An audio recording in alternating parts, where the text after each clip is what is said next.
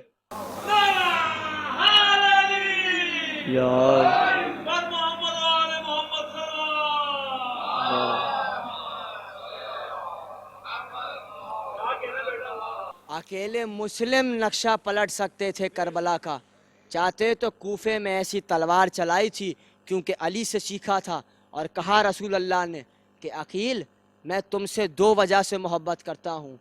کہا کون سی 2 وجہیں ہیں؟ کہا پہلی وجہ تو یہ ہے کہ ابو طالب تم سے بہت محبت کرتے تھے، اور دوسری وجہ یہ ہے کہ تمہارا ایک بیٹا میرے بیٹے پر قربان ہوگا۔ نواسا نہیں کہا، بیٹا کہا ہے، ابنانا، بیٹا کہا ہے کہ تمہارا ایک بیٹا میرے بیٹے پر قربان ہوگا۔ تو اسی لیے رسول کو محبت تھی۔ میں اب آپ کو کیا بتاؤں کہ جناب مسلم کو جب یہ معلوم ہوا کہ ان کو سفیر امام حسین کہا گیا ہے اور وہ سفیر بن کے جا رہے ہیں، تو ان کی خوشی کا عالم یہ تھا کہ وہ اپنی زوجہ کے پاس جاتے ہیں اور کہتے ہیں تمہیں معلوم ہے حسین جیسے امام نے مجھے اپنا سفیر کہا ہے۔ یہ تھی محبت حضرت مسلم سے۔